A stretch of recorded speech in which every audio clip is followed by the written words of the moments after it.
According to the Associated Press, at least 3.5 million Americans have already been issued cancellation notices from the 5 million? 3.5 million. But the president now said think about if you this. like You want your 7 million policy, you can keep it, right? You want 7 million signed up, but right now you have 3.5 million who've been kicked off. It's about 5% that are going to experience this upgrade or this move to another plan, not being able to see their doctors. Listen to me. It's bad. If you like. In the grand scheme of things, plan, you can keep it. It is a small number, and it should have been considered. If you know anything about rolling out anything in the press, you should have known there would have been pieces on this. Yeah, you should have known it would have been really heart-wrenching.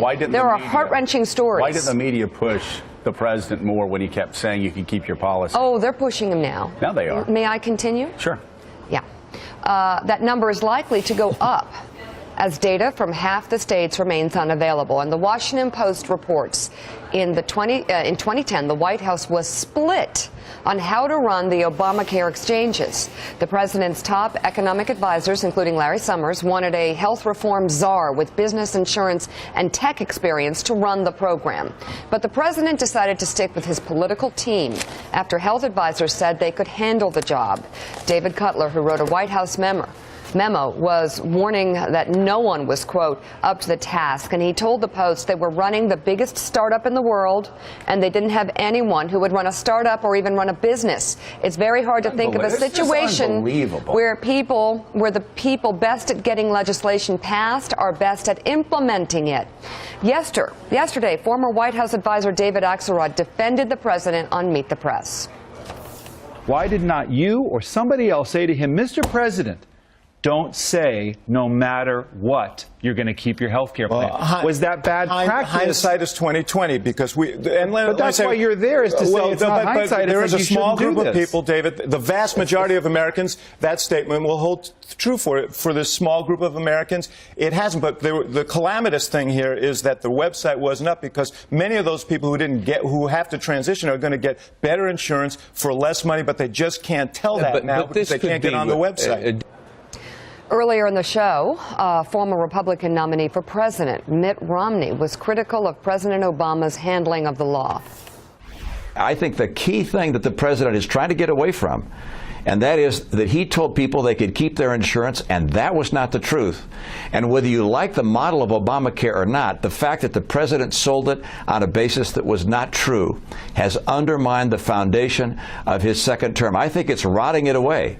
And I think the only way he can rebuild credibility is to work with Republicans and Democrats and try and rebuild a foundation. We've got to have a president. We've got to have a president that can lead. And right now, he's not able to do so. As for the website, government officials say healthcare.gov will go offline temporarily on a daily basis to fix its ongoing issues. Robert Gibbs, I want to go back to something that was said before in the Washington Post. It is really stunning that you had the biggest startup ever run by somebody that had never had run a startup before or had business experience before.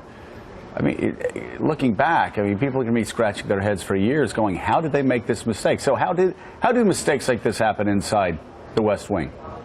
Well, look, I think that's it's a fairly devastating story because it is clear. I think there's one line in there that said no one person sort of had purview over the entire project. Look, I work very closely with a woman that's mentioned that story, Nancy Ann DeParle, who is fabulous, and she's not a political aide to the president. She was a health care aide. I think part of the problem was Nancy actually got promoted to deputy chief of staff for policy and taken away from the day-to-day of health care.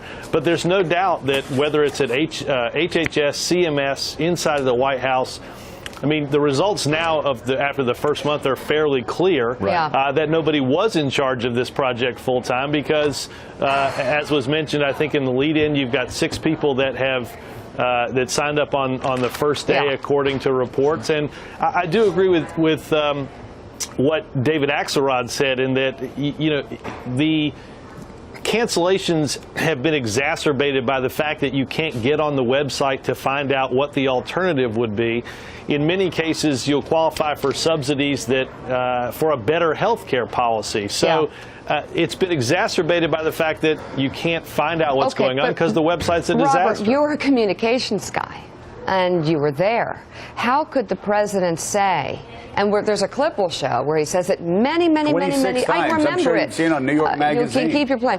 When you know that 5% of the people, and 5% is a small, obviously it's a small part of the story, and overall the impact, if you believe in this law, is better than what happens here, but it's millions of people. You know what's going to happen in the press. You know there's going to be hardships for those people.